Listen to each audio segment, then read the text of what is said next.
విశాఖ రుషికొండ ప్రభుత్వ పాఠశాల విద్యార్థులు జిల్లా కలెక్టర్కు ఫిర్యాదు చేశారు. తమకు సరైన భోజనం పెట్టలేదని ఫిర్యాదులో పేర్కొన్నారు. పురుగులు పట్టిన అన్నం, ఉడికి ఉడకని కూరలు పెడుతున్నారని ఆవేదన వ్యక్తం చేశారు. పూర్తి డీటెయిల్స్ అందిస్తారు మా కరెస్పాండెంట్ నాయుడు. చెప్పండి, సరైన భోజనం పెట్టట్లేదని చెప్తున్నారు స్టూడెంట్స్. ఏం జరుగుతోంది అక్కడ? కలెక్టర్కి ఫిర్యాదు చేసినట్టుగా కూడా సమాచారం. ముందు ప్రభుత్వ పాఠశాలల్లో మధ్యాహ్న భోజన పథకం అధ్వానంగా తయారవుతుంది.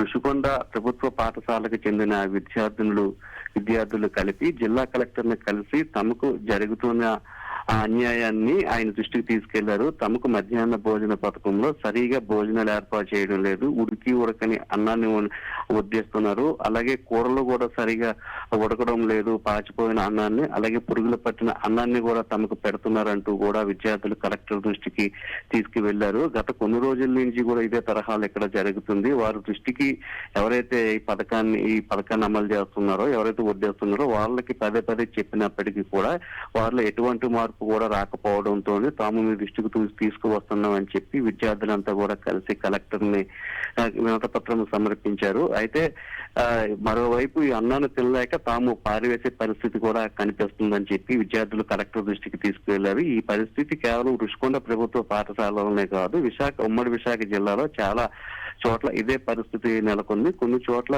విద్యార్థుల తల్లిదండ్రులు ఎవరైతే నిర్వాహకులు ఉన్నారో వాళ్ళు నిలదీసే పరిస్థితి కూడా గతంలో వెలుగులోకి వచ్చింది. అయినప్పటికీ కూడా ఎవరైతే మధ్యాహ్న భోజన పథకాన్ని ఎవరైతే నిర్వహిస్తున్నారో వాళ్ళు ఎటువంటి మార్పు కూడా రావడం లేదు. ఉడకని అన్నాన్ని పెడుతున్నారు, అలాగే ఉడకని గుడ్లను కూడా పెడుతున్నారు అంటూ కూడా విద్యార్థులు ఉన్నతాధికారుల దృష్టికి తీసుకువెళ్లడం జరిగింది. బిందు. Okay Swaminaidu, thank you.